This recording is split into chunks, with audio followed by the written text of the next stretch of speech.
Conmoción. Durante la cena de Navidad en casa de mi hijo, de repente me sentí mal. Temblando, fui a la cocina a beber un poco de agua y vi un frasco extraño con una sustancia líquida. Cuando leí la etiqueta, me quedé helado. Entonces llamé a emergencias. Y esa diferencia entre una celebración familiar y la verdad lo cambió todo. Antes de continuar, por favor suscríbete al canal y déjanos saber desde dónde nos escuchas en los comentarios. El noticiero de la noche hablaba monótonamente sobre las tasas de inflación, cuando el agudo timbre del teléfono cortó la paz de mi sala. Busqué a tientas mis gafas de lectura, entrecerrando los ojos para ver el identificador de llamadas. Héctor. Mi hijo nunca llamaba tan tarde entre semana. Papá, su voz se quebró como la de un adolescente, aunque ya tenía 42 años. Necesito tu ayuda, urgentemente. La desesperación en esas palabras me hizo enderezarme en mi gastado sillón de cuero. La taza de café a mi lado se había enfriado hacía horas, olvidada como todo lo demás cuando la preocupación se apodera de ti. ¿Qué pasó, mijo? El silencio se extendió entre nosotros, llenado solo por su respiración entrecortada. A través del teléfono, oí pasos, rápidos, ansiosos, recorriendo lo que imaginaba que era el piso de su cocina, a 40 minutos de distancia, en el barrio residencial donde vivía. Perdí dinero. Papá. Mucho dinero. Su voz bajó a un susurro. $50,000. Mi mano se apretó alrededor del auricular. ¿$50,000? Eso era más de lo que duraba toda mi pensión en un año. ¿Cómo? Criptomonedas. La palabra salió amarga, llena de autodesprecio. Pensé que estaba siendo inteligente, diversificando nuestros ahorros. Valeria ni siquiera lo sabe todavía. El reloj de la repisa marcaba el paso de los segundos, que parecían horas. En la televisión, un meteorólogo prometía nieve para Navidad. La vida normal continuaba mientras el mundo de mi hijo se desmoronaba. Héctor, cálmate. Dime exactamente qué pasó. Más pasos. Una silla raspó contra el azulejo. Había una oportunidad de inversión. Activos digitales. Lo llamaban. Los rendimientos parecían increíbles.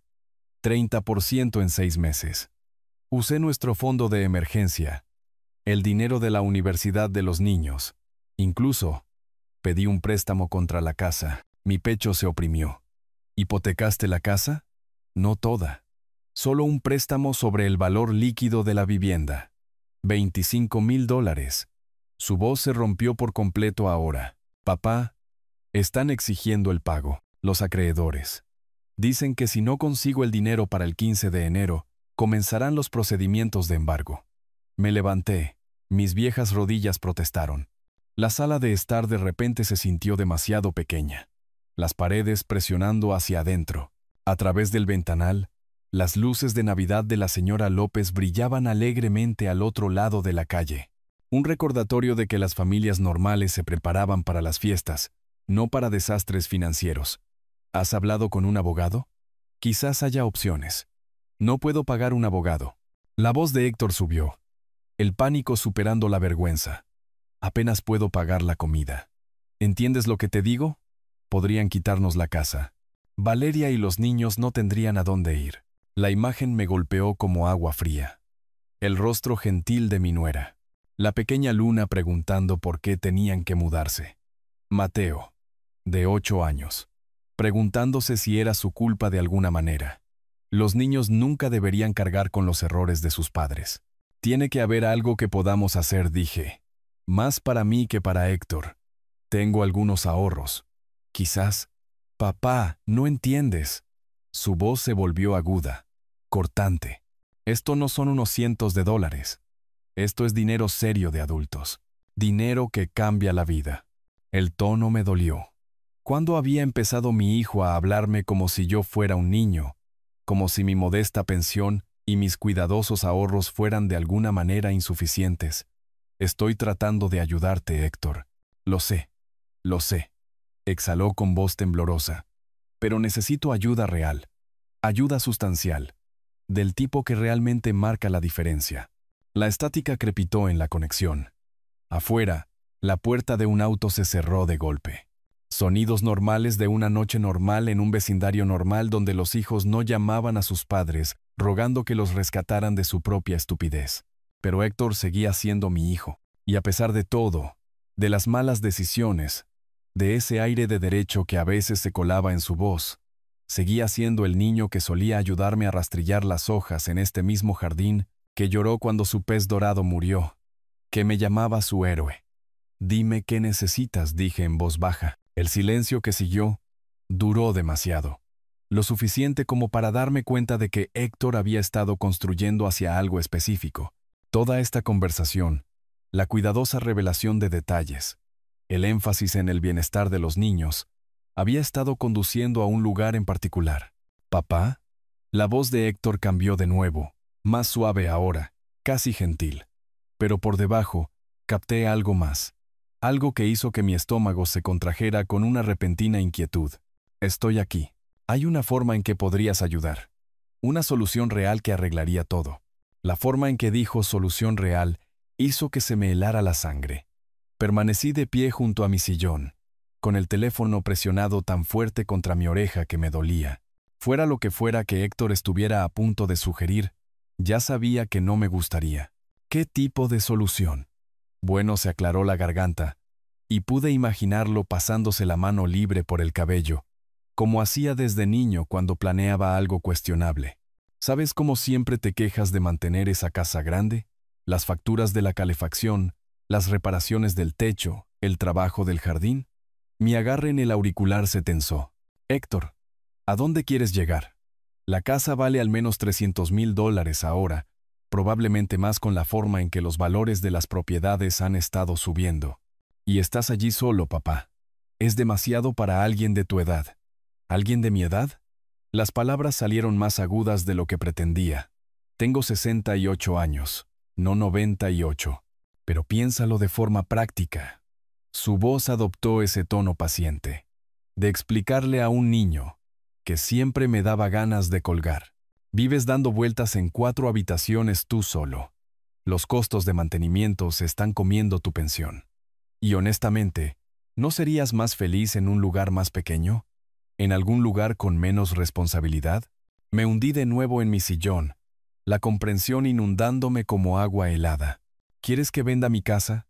Resolvería nuestros 2 problemas, dijo Héctor rápidamente, como si la velocidad hiciera la sugerencia menos escandalosa. Podrías comprar un bonito condominio pequeño, tal vez una de esas comunidades para personas mayores con actividades y planes de comidas. Tendrías vecinos de tu edad, no más preocupaciones por canaletas rotas o quitar la nieve, y el dinero sobrante pagaría tus deudas de juego.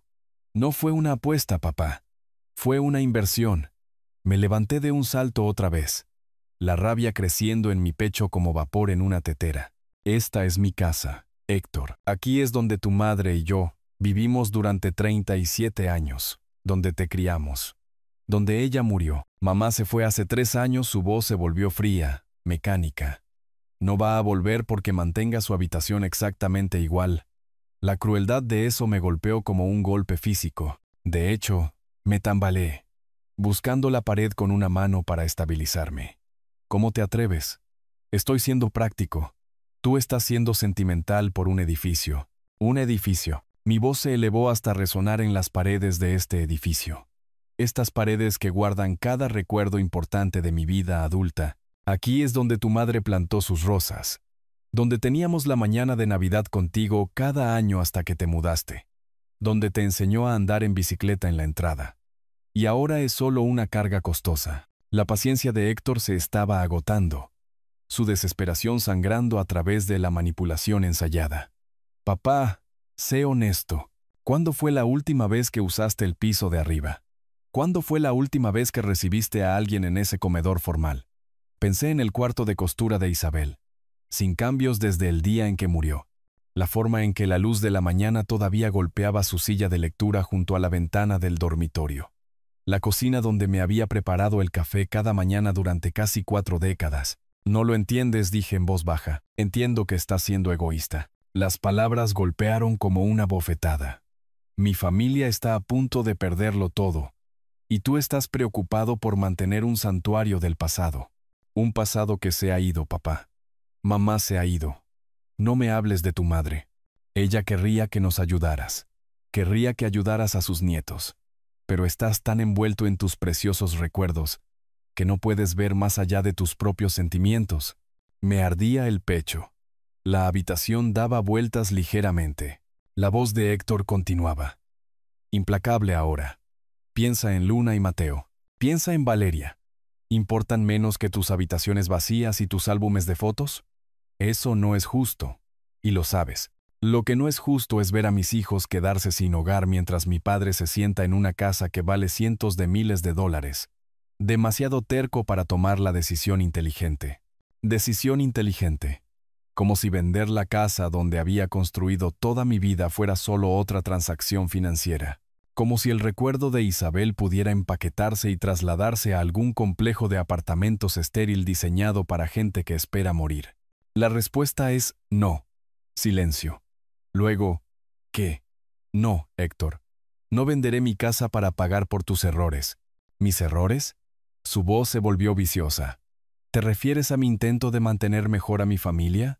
¿De darles a tus nietos oportunidades que nunca me diste? Te di todo lo que pude, excepto lo único que realmente necesito ahora mismo. Dios, eres exactamente como mamá siempre dijo. Generoso con tus consejos, tacaño con tu billetera. La mentira fue tan impresionante que no pude hablar por un momento. Isabel nunca había dicho nada parecido. Había estado orgullosa de lo duro que habíamos trabajado, de cómo habíamos ahorrado cada centavo para darle a Héctor ventajas que nosotros nunca tuvimos. Tu madre nunca. Disfruta de tu casa vacía, papá. Disfruta de tus preciosos recuerdos.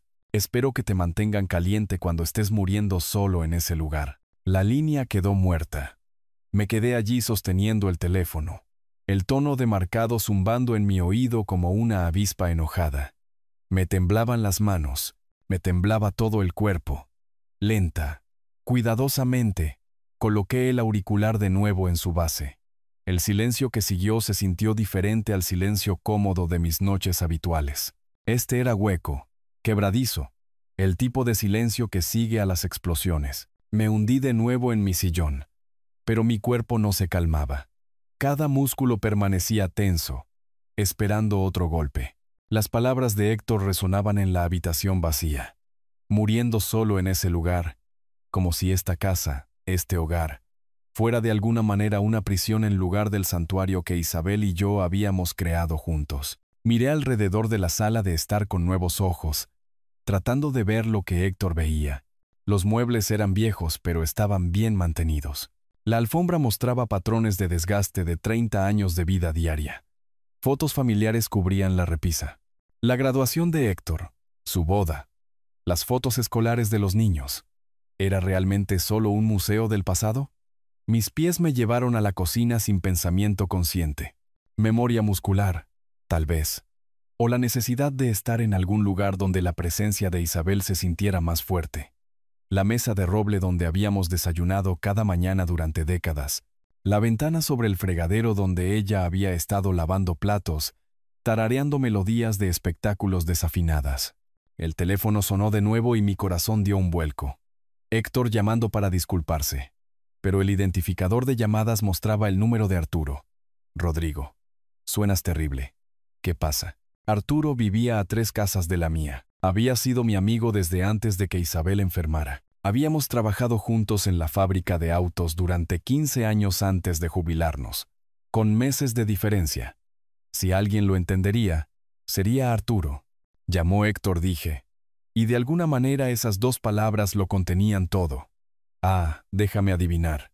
Necesita dinero. ¿Cómo?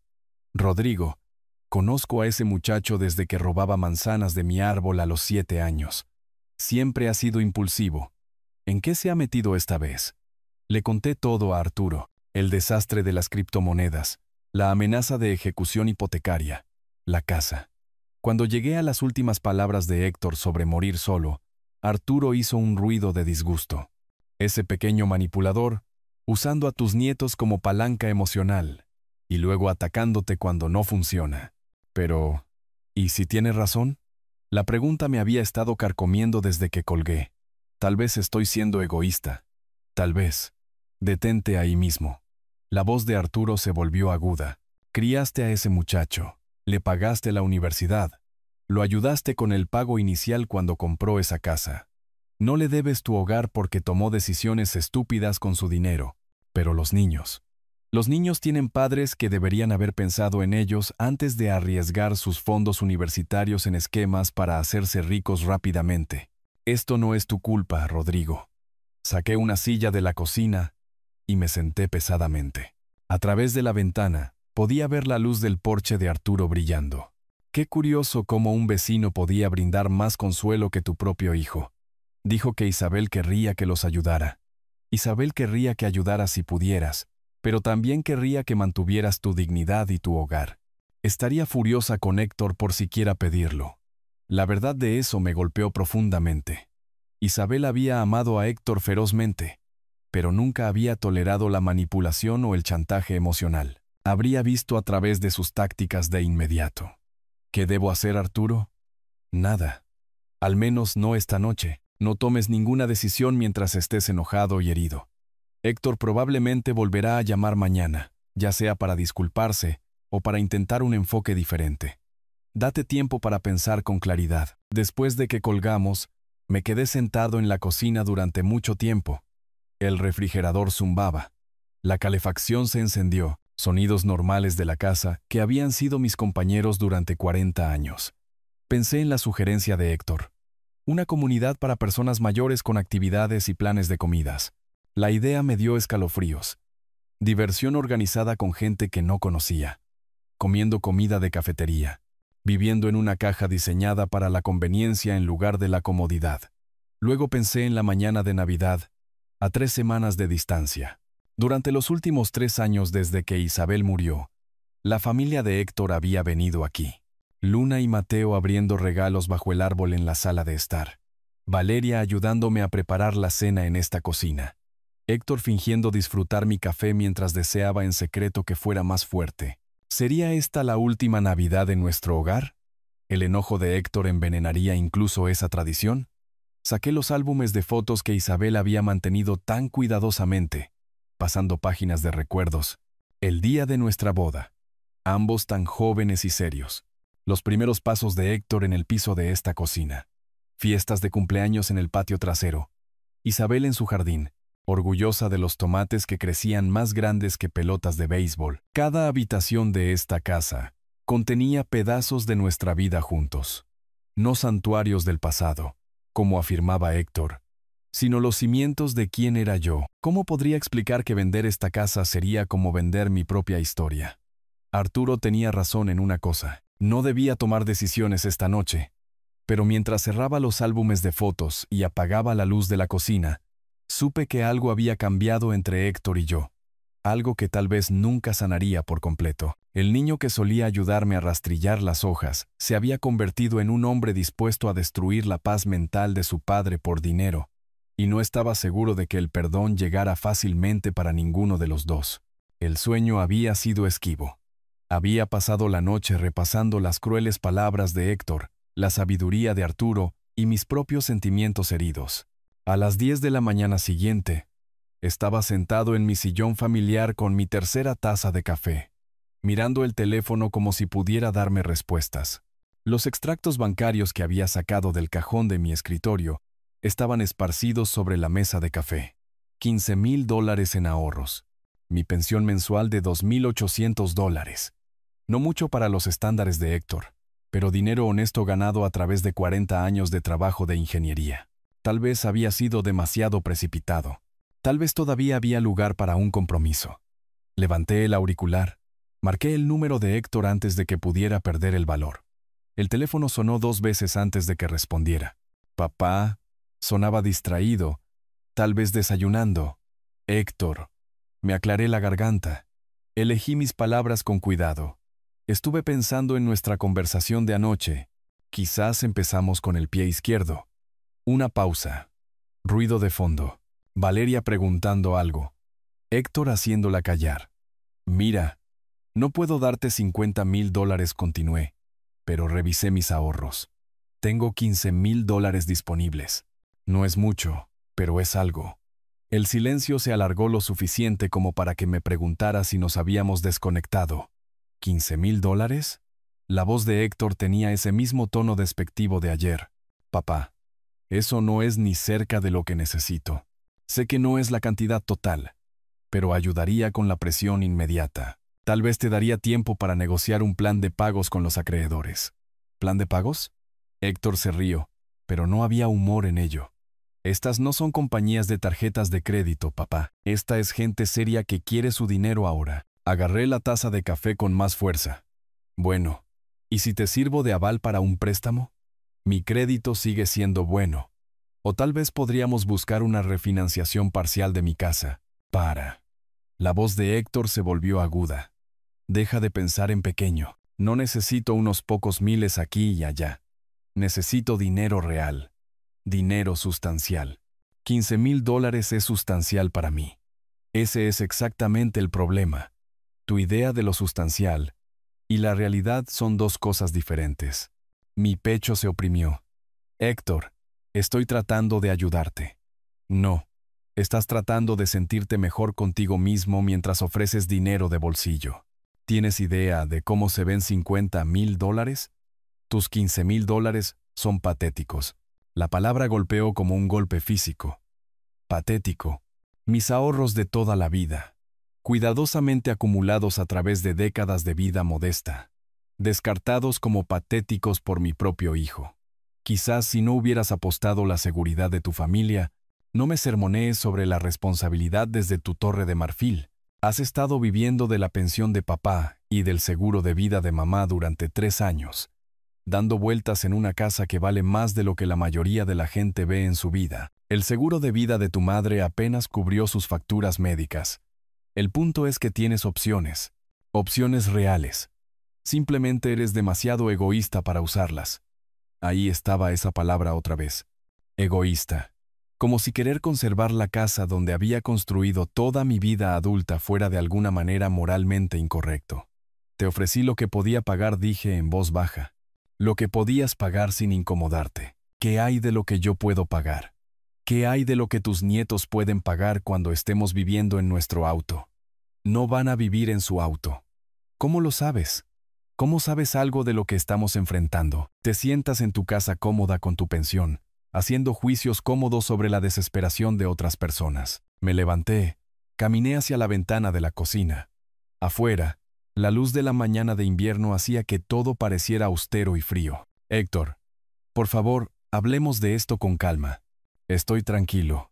Le estoy explicando matemáticas simples a alguien que, aparentemente, no entiende los números. $15,000 no resuelven $50,000 de deuda. Un préstamo con aval no ayuda a alguien cuyo crédito ya está destruido. Tus pequeñas soluciones no significan nada. No significan nada para mí. Eso es porque no entiendes la escala de los problemas reales. Vives en esta burbuja donde $15,000 se sienten significativos porque nunca has enfrentado una presión financiera seria. La injusticia de eso me robó el aliento. Había trabajado los veranos en la construcción para pagar la escuela de ingeniería. Isabel y yo habíamos vivido a base de sopa y sándwiches durante meses cuando nació Héctor, ahorrando cada centavo para su futuro. Habíamos conducido el mismo auto durante 12 años, usado los mismos abrigos de invierno hasta que se deshicieron. Enfrenté mucha presión financiera, dije. Tu madre y yo. Eso fue hace 50 años. Las cosas son diferentes ahora. El dinero es diferente ahora. Si no tienes dinero real que ofrecer, no pierdas mi tiempo fingiendo ayudar. Dinero real, aparentemente. Todo lo demás era dinero de juguete, dinero de monopolio, no digno de consideración seria. Así que, a menos que venda mi casa, ¿estoy perdiendo tu tiempo? Finalmente, lo entiendes. La línea quedó muerta. Me quedé allí sosteniendo el teléfono hasta que el tono demarcado se volvió insoportable. Luego dejé caer mi mano a mi costado. El auricular cayó ruidosamente al piso de la cocina. Mi café se había enfriado. Mis manos temblaban de nuevo. Y en algún lugar profundo de mi pecho, algo se había roto que no estaba seguro de que pudiera repararse jamás. Los siguientes 4 días pasaron en una nebulosa de incredulidad y creciente claridad. Vagué por la casa tocando las pertenencias de Isabel, sus gafas de lectura en la mesita de noche del dormitorio, su taza de café favorita todavía en el gabinete de la cocina, la colcha que había hecho colgando sobre el sofá de la sala. Cada mañana caminaba por su jardín. Los rosales estaban inactivos, sus ramas desnudas extendiéndose hacia el cielo gris de diciembre como dedos artríticos. Aquí era donde ella había pasado sus horas más felices, nutriendo la vida del suelo. Ahora todo yacía durmiendo hasta la primavera, excepto algunas cosas que estaba aprendiendo. Nunca despiertan. Al tercer día, Arturo llamó a la puerta de mi cocina. «Te ves terrible», dijo, acomodándose en la silla frente a la mía con su propia taza de café. «Me siento peor». «¿Héctor otra vez?» Le conté sobre la segunda llamada telefónica, el desprecio de Héctor por los ahorros de mi vida como calderilla patética. Arturo escuchó sin interrumpir, sacudiendo la cabeza ocasionalmente. «Mi cuñado era así», dijo Arturo cuando terminé. Siempre vio a la familia como una fuente de financiación para sus planes. Empezó con pequeñas peticiones, 100 por aquí, 200 por allá. Luego fueron miles. Finalmente quería que hipotecáramos nuestra casa para su idea de restaurante. «¿Qué hiciste?» Dije que no. No nos habló durante 2 años. Arturo bebió su café pensativamente. «Los mejores 2 años de nuestro matrimonio, si te soy honesto». Miré por la ventana de la cocina el bebedero para pájaros cubierto de escarcha que tanto amaba Isabel. «Pero Héctor es mi hijo. Héctor es un hombre de 42 años que tomó decisiones de 42 años. Tú no lo obligaste a apostar el dinero de su familia. No fue una apuesta. Fue una inversión». Arturo levantó una ceja. «Es la misma cosa. El punto es que sus malas decisiones no crean obligaciones para ti». Esa tarde, me senté en mi estudio rodeado de documentos legales. Mi testamento, papeles del seguro, la escritura de la casa. Isabel y yo habíamos sido tan cuidadosos con nuestras finanzas, tan deliberados en construir seguridad para nuestra vejez. Habíamos planeado emergencias médicas, reparaciones del hogar, incluso cuidados a largo plazo si fuera necesario. No habíamos planeado que nuestro hijo nos tratara como un banco para ser robado. Abrí el testamento. Leí la sección sobre la herencia de Héctor.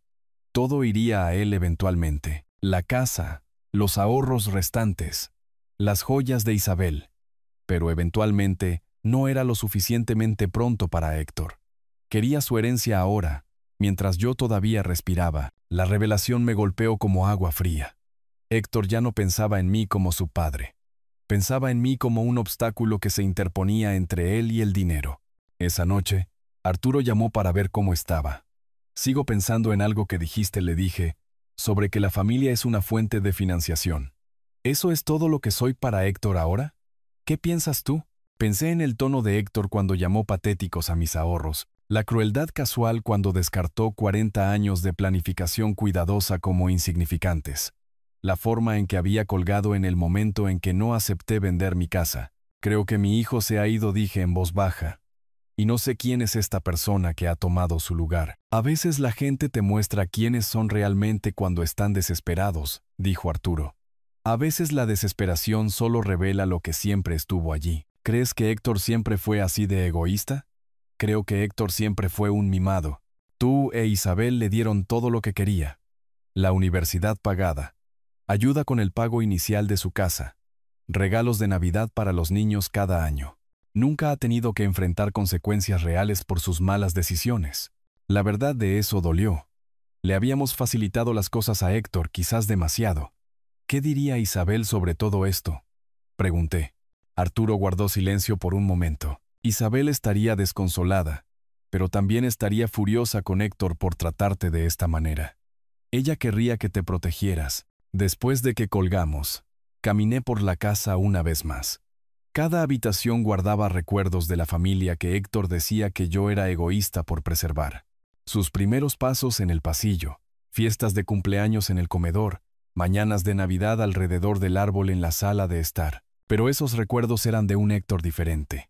Un niño que me había ayudado a rastrillar las hojas, que había llorado cuando su hámster murió, que me había abrazado fuerte cuando le enseñé a andar en bicicleta. Ese niño se había convertido en un hombre que llamaba patéticos a los ahorros de la vida de su padre.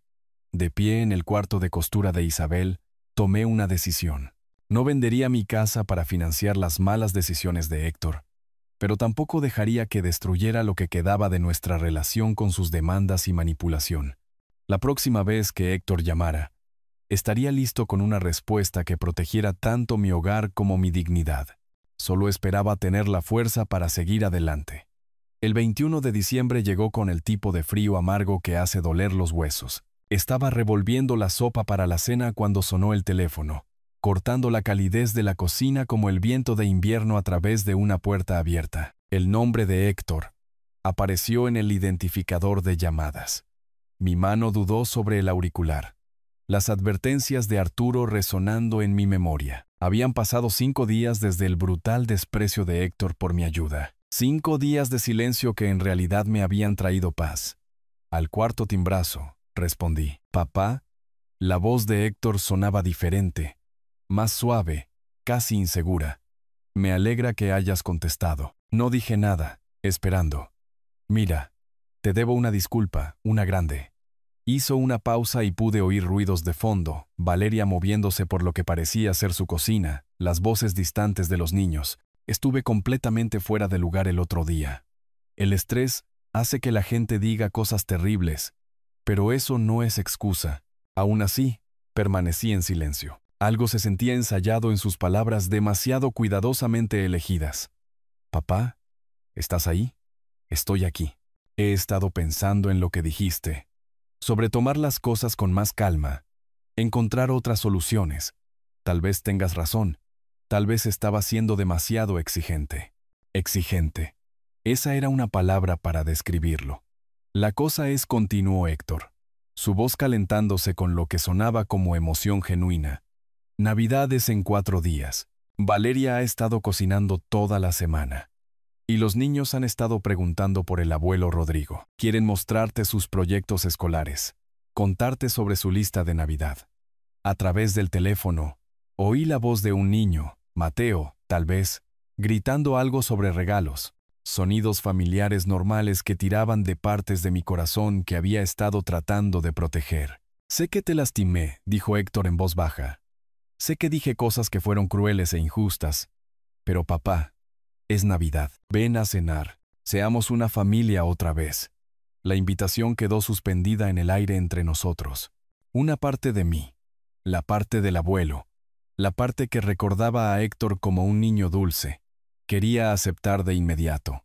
Pero la voz de Arturo susurraba advertencias sobre la manipulación, sobre la gente que solo muestra amabilidad cuando quiere algo. «No lo sé, Héctor. Por favor». Su voz se quebró ligeramente. «Los niños han estado preguntando por qué el abuelo no puede venir. ¿Qué se supone que les diga? ¿Que los adultos a veces dicen cosas estúpidas que no sienten?» La culpa fue inmediata y aguda. Luna y Mateo no merecían sufrir porque su padre y yo no podíamos llevarnos bien.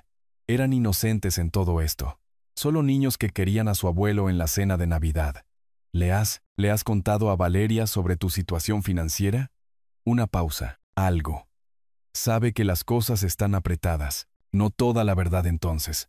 Pero tal vez esa era una decisión que Héctor debía tomar. Papá, te lo prometo, nada de hablar de dinero. Nada de presión sobre nada. Solo cena familiar. Solo Navidad. Los niños tienen regalos para ti. Pequeñas cosas hechas a mano de la escuela. Luna te hizo una taza de arcilla en la clase de arte. Una taza hecha a mano.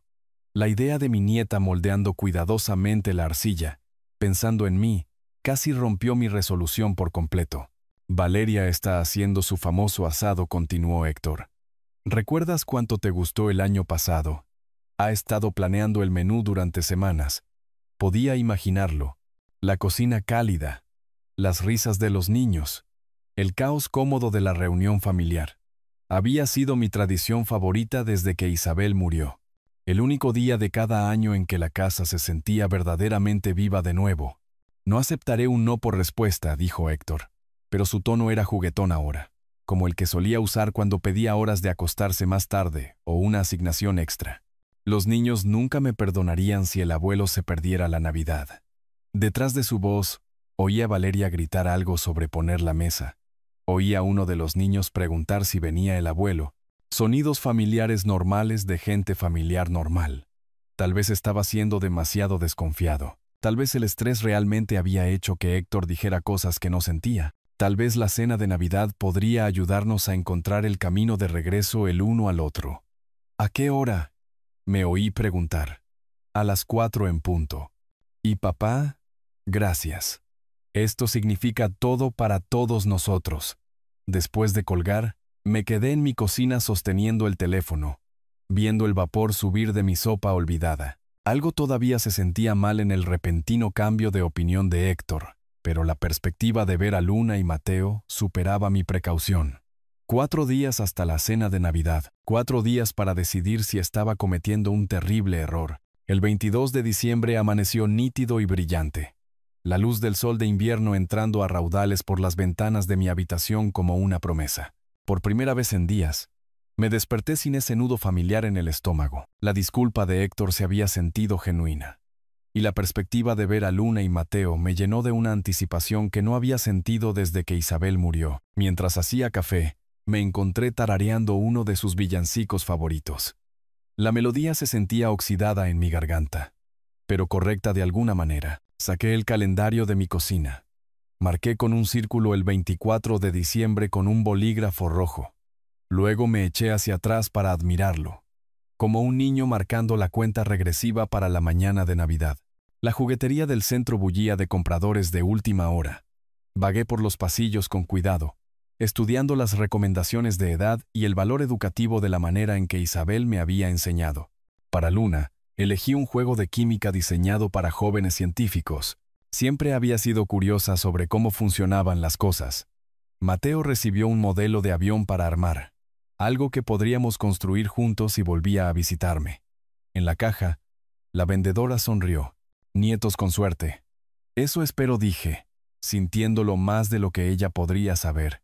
Esa noche, Arturo apareció en la puerta de mi cocina sin llamar primero. Su rostro reflejaba el tipo de preocupación generalmente reservado para las visitas al médico. «Estás cometiendo un error», dijo, acomodándose en su silla habitual. «Encantado de verte también, Arturo». «Hablo en serio, Rodrigo. Algo no huele bien en el repentino cambio de opinión de Héctor». Le serví café, revolviendo el mío pensativamente. La gente puede cambiar. El estrés nos hace decir cosas que no sentimos. El estrés revela quiénes somos realmente. Arturo se inclinó hacia adelante, con los codos sobre la mesa de mi cocina. Piensa en el momento. Te llama patético, te cuelga, te ignora durante 5 días, y de repente recuerda que te quiere. Quizás habló con Valeria. Tal vez ella le hizo darse cuenta de lo cruel que había sido. O quizás se dio cuenta de que insultarte no le daría lo que quería. Las palabras dolieron porque parte de mí se preguntaba lo mismo. Pero la alternativa, creer que mi hijo era irremediablemente egoísta, dolía demasiado para aceptarla. Los niños han estado preguntando por mí, dije. Héctor me lo dijo. La expresión de Arturo se suavizó ligeramente. Sé que los extrañas, pero la gente manipuladora usa cualquier palanca que funcione, incluso niños inocentes. Después de que Arturo se fue, pasé la noche en mi estudio, mirando de nuevo los álbumes de fotos de la infancia de Héctor, fiestas de cumpleaños donde parecía genuinamente feliz de compartir pastel con amigos, mañanas de Navidad donde su rostro se había iluminado al ver lo que habíamos sacrificado para comprarle. Ese niño dulce tenía que seguir existiendo en algún lugar dentro del hombre enojado que había llamado patéticos a los ahorros de su vida. El 23 de diciembre, me enfrenté a la receta del pastel de manzana de Isabel. Su letra cubría la tarjeta amarillenta con precisa tinta azul. Medidas, notas de tiempo, recordatorios de temperatura acumulados durante décadas de práctica. Mi mano temblaba ligeramente mientras medía la harina, recordando cómo ella había guiado mis dedos la primera vez que intenté ayudar. La cocina se llenó de aromas a canela y nuez moscada, transformando la casa en algo que se sentía vivo de nuevo. Durante 3 horas, existí en una burbuja donde Isabel podría entrar por la puerta en cualquier momento, quejándose de mi técnica desordenada, mientras en secreto estaba complacida de que lo estuviera intentando. Cuando el pastel salió dorado y perfecto, casi lloré. Esa noche, envolví regalos en la mesa de la cocina con el mismo cuidado metódico que Isabel siempre había mostrado. Esquinas afiladas, cinta medida con precisión, etiquetas de regalo escritas con mi letra más clara. Luna y Mateo merecían esa atención al detalle. Merecían sentirse especiales. Mi teléfono sonó mientras ataba el último lazo. ¿Cómo van los preparativos, papá? Héctor sonaba genuinamente interesado. Bien. Hice el pastel de manzana de tu madre. A los niños les encantará. Han estado preguntando por la cocina del abuelo toda la semana. La calidez en su voz derritió lo último de mi resistencia. Este era mi hijo, el niño que me había ayudado en el jardín, que había llorado en el funeral de su madre, que una vez me había dicho que yo era su héroe. Estoy ansioso por mañana, dije. Todos lo estamos. A las 4 en punto.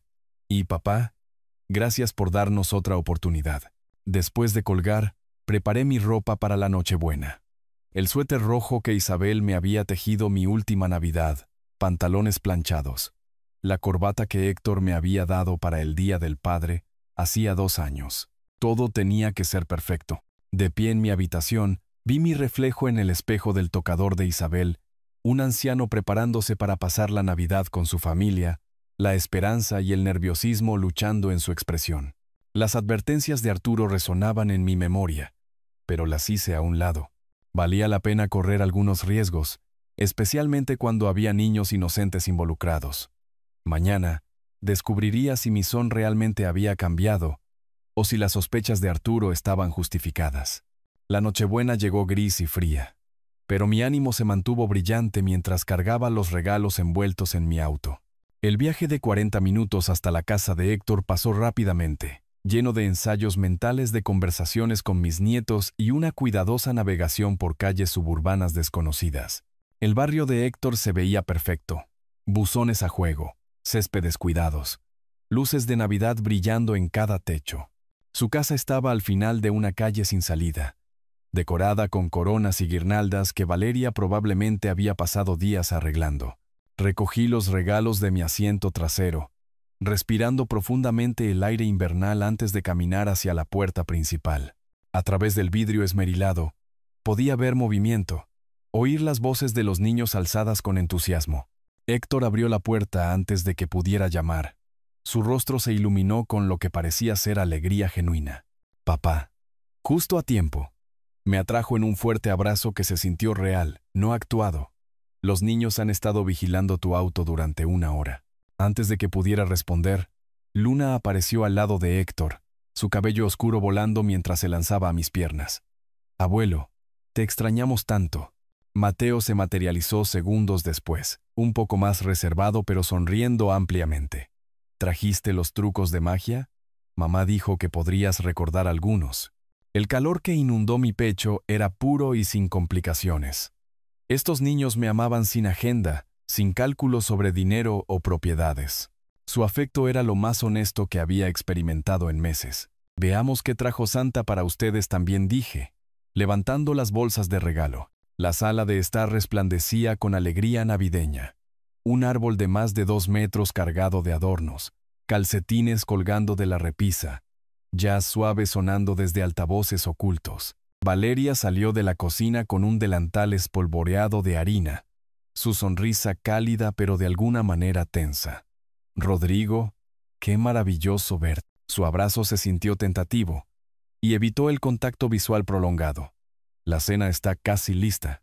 Asado, justo como te gusta. Huele increíble, le entregué el pastel de manzana de Isabel. Sus ojos se iluminaron con lo que parecía ser un placer genuino. Los niños estarán encantados. Habían estado preguntando por las recetas de la abuela Isabel. La apertura de regalos se convirtió en un caos alegre. Luna chilló con el juego de química, abriendo inmediatamente las cajas para examinar los tubos de ensayo y las tabletas de colores. Mateo estudió el modelo de avión con seria concentración, trazando los diseños de las alas con un dedo. ¿Podemos construirlo juntos, abuelo? Absolutamente. La próxima visita, lo haremos volar. Héctor observaba estas interacciones con aparente satisfacción, desempeñando perfectamente el papel de padre orgulloso. Ayudó a Mateo a organizar las piezas del avión, elogió el entusiasmo científico de Luna, tomó fotos de cada momento con su teléfono. Hora de la foto familiar, anunció, posicionando a todos alrededor del árbol. Esta podría ser nuestra mejor Navidad hasta ahora. De pie con mi brazo alrededor de los hombros de Héctor, con Luna y Mateo presionados contra mis costados, sentí algo que no había experimentado desde que Isabel murió. Pertenencia total. Cualesquiera dudas que Arturo hubiera plantado parecían tontas ahora. Esta era mi familia, defectuosa pero real, y estábamos juntos. La preparación de la cena movió a todos hacia el comedor, donde Valeria había creado una mesa digna de una revista. Manteles blancos, porcelana con bordes dorados, velas reflejándose en copas de cristal llenas de vino tinto oscuro. El asado reposaba en la cabecera de la mesa como un centro de mesa, rodeado de verduras asadas y papas asadas. «Esto es hermoso», Valeria dije, acomodándome en mi asiento asignado. Ella se movía nerviosamente alrededor de la mesa, haciendo ajustes finales a los cubiertos con energía nerviosa. «Solo quiero que todo esté perfecto para Navidad». Héctor tomó su posición en la cabecera de la mesa, levantando su copa de vino con gravedad ceremonial. «Antes de comer, quiero hacer un brindis». Su voz tenía el peso de la importancia. Por la familia, por el perdón, por las segundas oportunidades y las personas que más importan. Todos levantaron sus copas. Incluso los niños tenían pequeñas porciones de vino mezclado con jugo. El cristal atrapó la luz de las velas, creando pequeños arcoíris sobre el mantel blanco. Por la familia repetimos al unísono.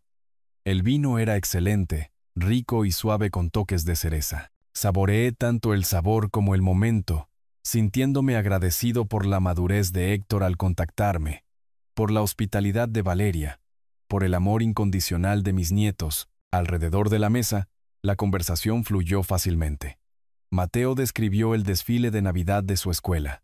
Luna explicó su proyecto de la Feria de Ciencias. Héctor compartió historias divertidas de su oficina.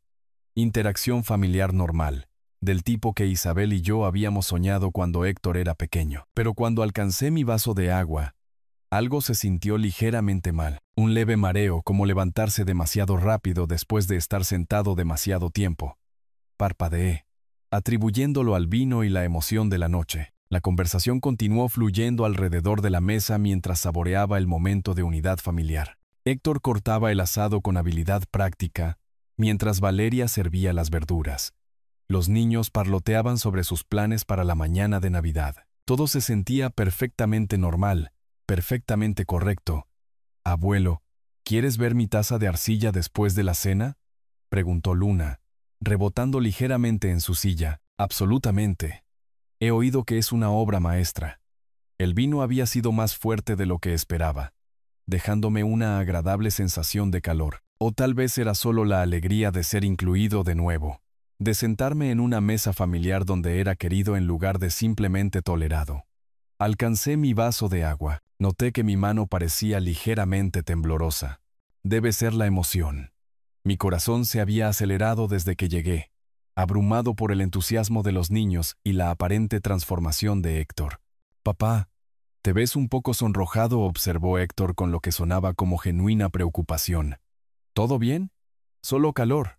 La cocina de Valeria siempre me hace sentir como en casa, pero mientras hablaba, algo se retorció incómodamente en mi estómago. Un calambre agudo que me hizo moverme en mi silla. La sensación pasó rápidamente y la descarté como un exceso. La comida pesada, el vino, la intensidad emocional de la reconciliación. Mateo estaba contando una historia sobre el conejo mascota de su maestra cuando la habitación pareció inclinarse ligeramente. Me agarré al borde de la mesa, parpadeando para aclarar mi visión. Las velas parecían borrosas, sus llamas estirándose en vetas doradas. «¿Estás seguro de que estás bien, Rodrigo?». La voz de Valeria tenía una nota de ansiedad que parecía desproporcionada a mi leve malestar. «Solo necesito un poco de agua». Intenté sonreír tranquilizadoramente, pero sentía la boca extrañamente seca a pesar del vino. Héctor se medio levantó de su silla. «La cocina está justo ahí si quieres agua fresca. Tómate tu tiempo». El calambre en mi estómago se intensificó, acompañado ahora por oleadas de náuseas que dificultaban tragar. Me presioné la mano en la frente, sintiendo un sudor frío a pesar de la temperatura agradable de la habitación.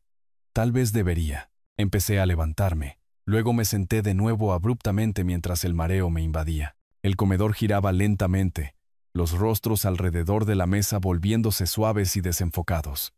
«Abuelo». La voz de Luna sonaba lejana, aunque estaba sentada directamente frente a mí. «No te ves bien». «¿Deberíamos llamar a alguien?», preguntó Valeria en voz baja, retorciendo su servilleta en espirales apretadas. La voz de Héctor permaneció tranquila, servicial. «Papá, ¿por qué no vas a la cocina? Tal vez te eches un poco de agua fría en la cara. La emoción de esta noche podría ser abrumadora». Asentí, sin confiar en mi voz. Las náuseas aumentaban constantemente. Mi estómago se contraía con frecuencia creciente. Ponerse de pie requería un esfuerzo consciente. Mis piernas se sentían desconectadas de mi cuerpo, respondiendo lentamente a las órdenes mentales. «Lo siento», logré decir. «No quiero arruinar la cena de Navidad». «No estás arruinando nada», me aseguró Héctor. Su tono perfectamente equilibrado entre la preocupación y la tranquilidad. «Estas cosas pasan. Tómate todo el tiempo que necesites». El camino a la cocina pareció alargarse imposiblemente. Usé la pared como apoyo, mi visión nadando mientras los familiares sonidos navideños continuaban detrás de mí. Voces de niños, el tintineo de los cubiertos contra los platos, Héctor explicándoles a Luna y Mateo que a veces las personas mayores solo necesitaban descansar. Cada paso requería concentración. Mi respiración se había vuelto superficial, trabajosa, como si el propio aire se hubiera vuelto espeso. Las paredes del pasillo se estrechaban. El umbral de la cocina ondeaba como un espejismo. Detrás de mí, oí la voz de Valeria, apenas por encima de un susurro. «¿Deberíamos?» «Estará bien», interrumpió Héctor suavemente. «Solo necesita un momento para recuperarse». Pero yo no estaba bien. Algo estaba fundamentalmente mal en mi cuerpo. Mi corazón se aceleraba mientras mis miembros se volvían pesados.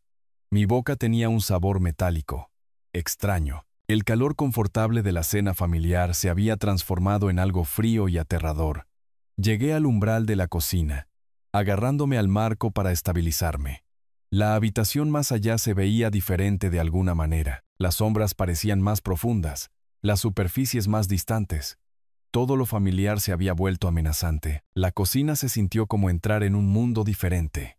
El azulejo frío bajo mis pies, la dura iluminación del techo que me hizo entrecerrar los ojos después de la suave luz de las velas del comedor. Me apoyé contra el mostrador, agarrando el borde de granito mientras otra ola de náuseas me recorría. Algo andaba muy mal. Esto no era emoción, ni vino, ni comida pesada. Mi cuerpo me estaba traicionando de maneras que se sentían extrañas y aterradoras. Me volví hacia el fregadero, buscando agua fría, cuando un movimiento junto a la mesa de la cocina llamó mi atención. Un pequeño frasco de vidrio yacía de costado junto a las llaves del auto de Héctor, un líquido transparente aún visible en el fondo. Mi visión se nubló mientras intentaba enfocarlo, pero la forma era inconfundible. Un frasco de medicina, vacío. La habitación se inclinó peligrosamente. Extendí la mano a ciegas en busca de apoyo. Mi mano golpeó un tazón para mezclar en el mostrador. La cerámica se hizo añicos contra el suelo, los pedazos esparciéndose por los azulejos como pensamientos dispersos. «¿Papá?», gritó la voz de Héctor desde el comedor. «¿Todo bien ahí dentro?». Miré fijamente el frasco, mi mente trabajando lentamente a través de las implicaciones. Medicina, vacío, las llaves de Héctor, el brindis con vino, el momento preciso. «Bien», grité de vuelta, mi voz apenas reconocible. Solo torpe, pero no estaba bien. Mi hijo me había envenenado. El pensamiento debería haberse sentido imposible, pero se instaló en mi conciencia con horrible claridad. La repentina disculpa de Héctor, la insistencia en la cena de Navidad, el brindis por la familia, la energía nerviosa de Valeria, la forma en que Héctor me había observado beber. Busqué a tientas mi teléfono. Las manos me temblaban tanto que casi lo dejo caer. La pantalla nadaba dentro y fuera de foco mientras intentaba marcar el 911. Mis dedos no cooperaban, golpeando números equivocados, deslizándose sobre la superficie lisa. «¿Necesitas ayuda?». La voz de Héctor vino directamente detrás de mí. Me di la vuelta, casi cayendo mientras el vértigo me invadía.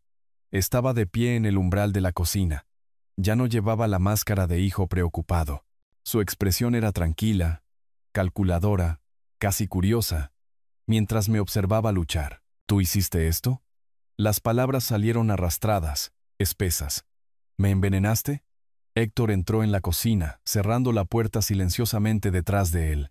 Hombre inteligente, incluso muriendo, resuelves las cosas. ¿Por qué? Retrocedí contra el mostrador, con el teléfono todavía agarrado inútilmente en mi mano temblorosa. Porque eres egoísta, porque preferirías morir en esa casa ridícula antes que ayudar a tu propia familia.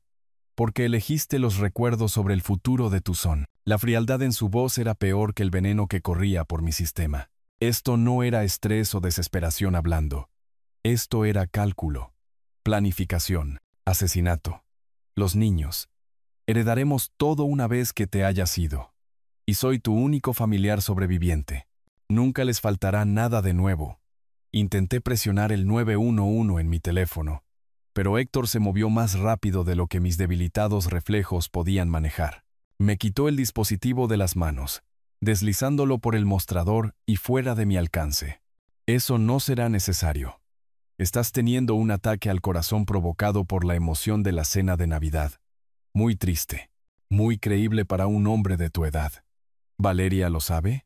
Las palabras se sentían espesas como pasta en mi boca. Valeria dirá lo que yo le diga que diga.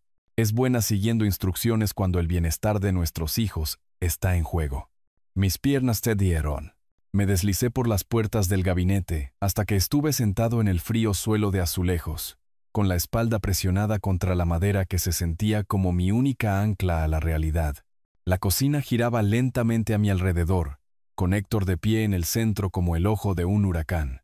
Esto no tenía por qué pasar, dijo en tono conversacional. Podrías haber vendido la casa voluntariamente. Podrías haber ayudado a tu familia cuando lo necesitábamos. En lugar de eso, elegiste ser terco. Trabajé 40 años por esa casa. Mi voz era apenas un susurro ahora. Y ahora es mía, junto con tus ahorros, tu pensión, todo. Es curioso cómo la muerte simplifica la ley de propiedad. El frasco sobre la mesa se enfocó más nítidamente a medida que mi visión se estrechaba. Algo claro, inodoro, insípido. Algo que simularía un ataque al corazón en un anciano. ¿Qué me diste? Héctor miró su reloj. ¿Importa?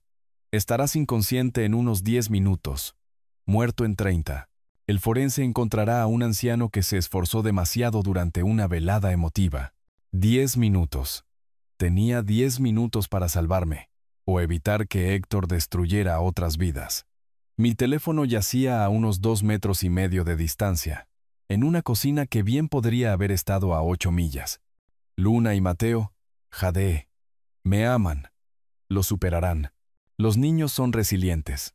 Además, estarán demasiado ocupados disfrutando de su herencia como para llorar por mucho tiempo. La crueldad casual de eso rompió algo dentro de mí que no tenía nada que ver con el veneno. Mi hijo se había convertido en un extraño.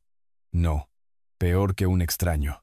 Un extraño podría haber sentido culpa o vacilación. Héctor no sentía nada más que satisfacción por su propia inteligencia. Pero había cometido un error. Estaba hablando en lugar de irse. El orgullo por su plan lo mantenía aquí cuando debería haber regresado al comedor para establecer su coartada. Y a mí todavía me quedaban 6 minutos de conciencia. El distante gemido de las sirenas cortó la noche de invierno como una cuchilla a través de la seda. Apreté el teléfono con más fuerza contra mi oído, observando a través de la ventana de la cocina cómo las luces rojas y azules pintaban la calle suburbana con colores de emergencia. «Están aquí», le susurré al operador. «La policía está afuera. Permanezca en la línea, señor. Los oficiales querrán hablar con usted directamente». Pasos pesados retumbaron por el sendero de entrada de Héctor. Fuertes golpes resonaron en la casa, seguidos de voces autoritarias que llamaban a Héctor por su nombre. Desde el comedor llegó el sonido de sillas raspando contra la madera. Preguntas confusas de los niños. La aguda inspiración de Valeria. «Policía, abra la puerta». La voz de Héctor llegó desde el vestíbulo, desconcertada y cada vez más presa del pánico. «Oficiales, ¿de qué se trata esto?» «Es Nochebuena. Mi familia está cenando». Oí abrirse la puerta principal. Varios pares de botas entrando en la casa. Voces profesionales solicitando identificación, preguntando por los miembros de la casa, exigiendo hablar con Rodrigo Vargas de inmediato. «Mi padre está en la cocina», dijo Héctor, su tono cambiando hacia la sospecha. «¿Está bien? ¿Ha pasado algo?»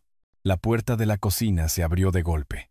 2 oficiales uniformados entraron, seguidos por paramédicos que llevaban equipo médico.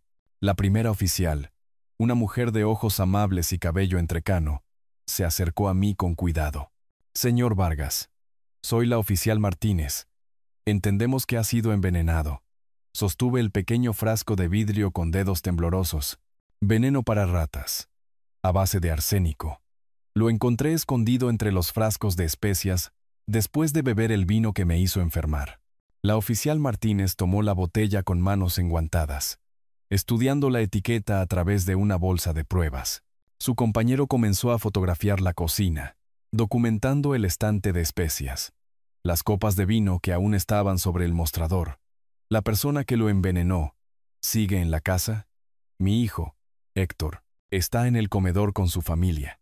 Las palabras se sintieron surrealistas al salir de mi boca. Mi hijo, el niño al que le había enseñado a andar en bicicleta, el hombre que acababa de intentar asesinarme por dinero de la herencia. Desde el comedor llegó la voz de Héctor, subiendo de tono a medida que se daba cuenta. «Papá, ¿qué les estás diciendo? ¿Qué está pasando?»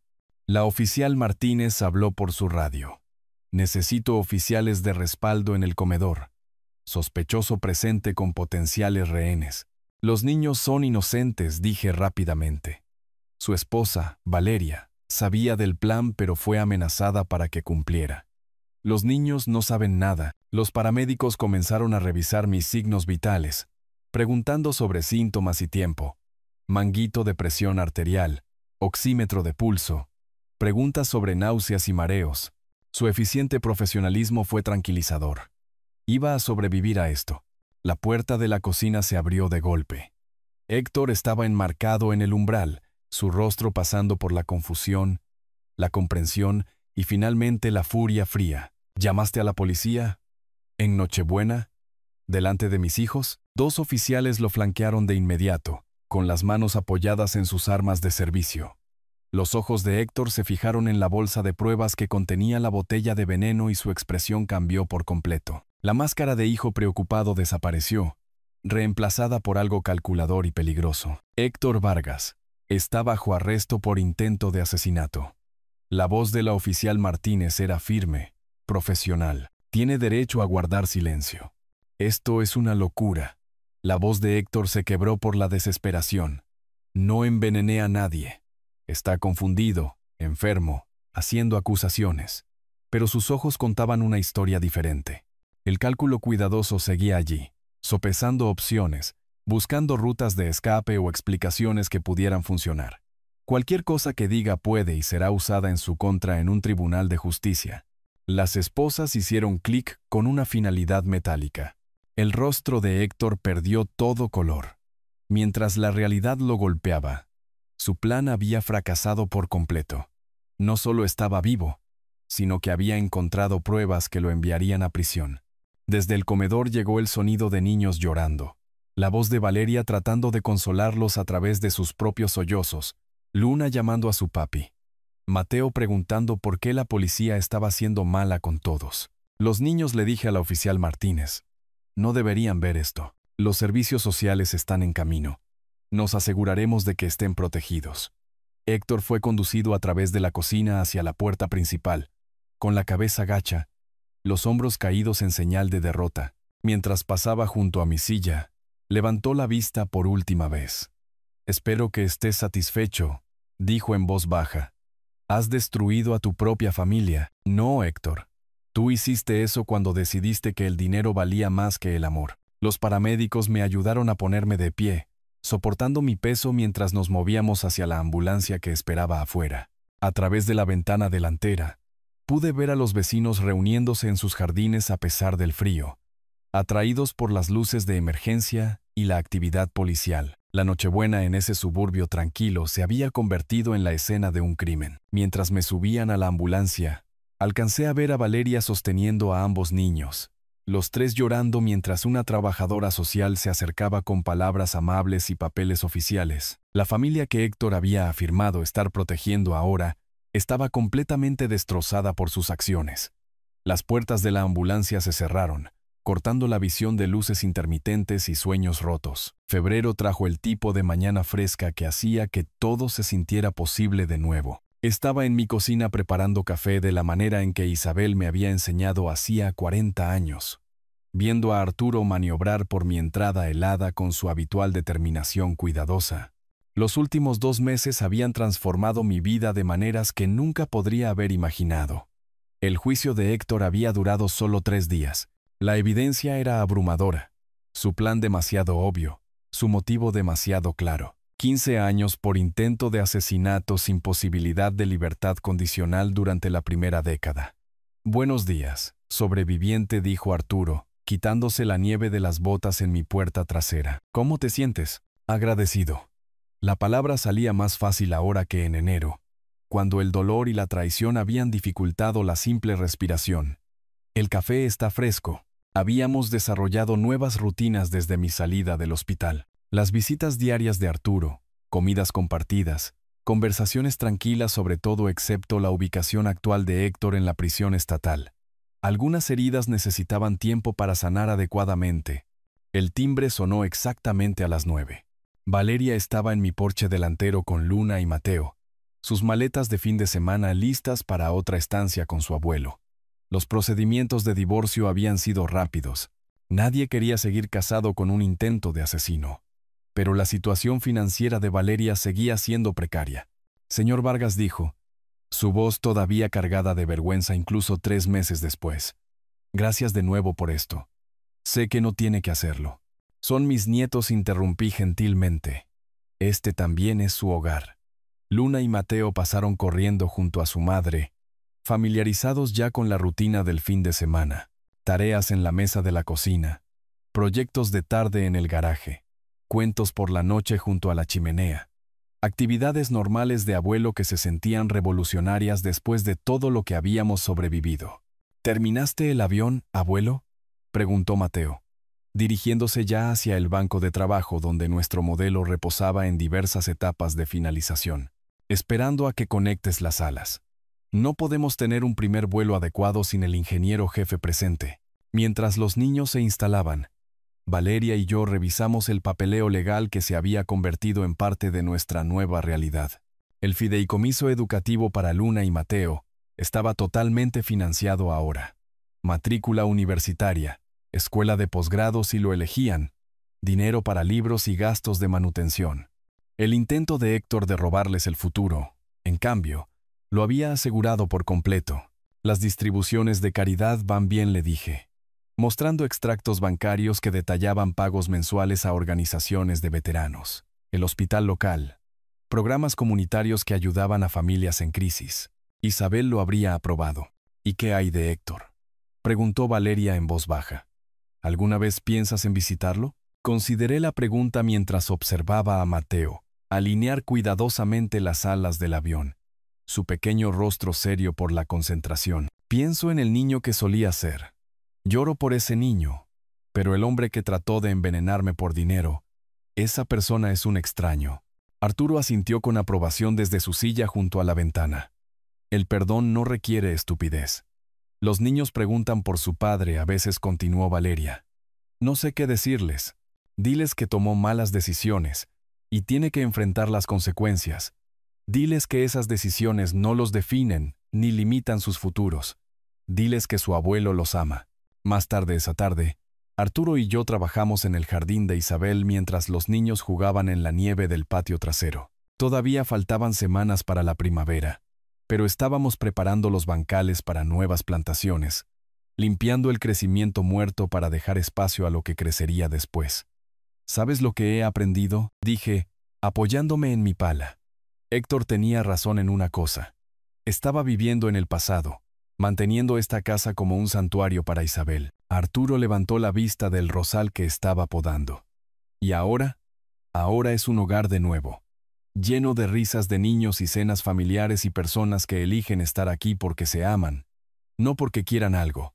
A través de la ventana de la cocina, podía ver a Luna y Mateo en la mesa, trabajando en sus tareas con la misma intensidad concentrada que recordaba de la infancia de Héctor. Pero a diferencia de su padre, crecerían entendiendo la diferencia entre el amor y la manipulación, entre la lealtad familiar y la obligación financiera. ¿Cambiarás tu testamento otra vez?, preguntó Arturo. ¿Les dejarás la casa? Eventualmente, cuando tengan la edad suficiente para entender lo que representa, no dinero ni propiedad, sino la elección de construir algo duradero, algo que valga la pena proteger. Esa noche, después de que Valeria recogiera a los niños y Arturo regresara a su propia casa, me senté en el sillón de Isabel junto a la ventana de la sala. El vecindario estaba tranquilo, acomodado en las rutinas del domingo por la noche. Familias normales en casas normales, probablemente lidiando con problemas normales que no involucraban veneno o intento de asesinato. Mi teléfono sonó. Arturo, llamando para ver cómo estaba antes de dormir, como se había convertido en su costumbre. ¿Te arrepientes de no haber vendido la casa cuando Héctor te lo pidió? Miré alrededor de la habitación donde Isabel y yo habíamos celebrado 40 Navidades, donde Héctor había abierto regalos cuando era niño, donde Luna y Mateo ahora se sentían seguros y amados. En absoluto, dije. Esta casa tiene buenos cimientos. Sobrevivió a una persona que intentó destruirla desde adentro. Sobrevivirá a lo que venga después. Después de colgar, preparé una última taza de café y salí al porche trasero. El aire invernal era agudo en mis pulmones, las estrellas visibles a través de las ramas desnudas de los árboles. En algún lugar, en una celda de prisión a 2 horas de distancia, Héctor estaba aprendiendo que algunas consecuencias duran más que otras. Pero aquí, en el hogar que había intentado robar, la vida continuaba. Los niños crecerían seguros. El dinero ayudaría a la gente en lugar de corromperla. El amor se daría libremente en lugar de retenerse estratégicamente. La justicia, descubrí, no se trataba solo de castigo. Se trataba de protección. Se trataba de asegurarse de que las cosas buenas sobrevivieran, mientras que las cosas tóxicas estuvieran contenidas donde no pudieran extenderse. Isabel lo habría entendido completamente. Si te gustó esta historia, por favor dale me gusta a este video. Suscríbete al canal y comparte tus impresiones sobre esta historia en los comentarios. Para escuchar la siguiente historia, haz clic en el cuadro de la izquierda. Gracias por vernos.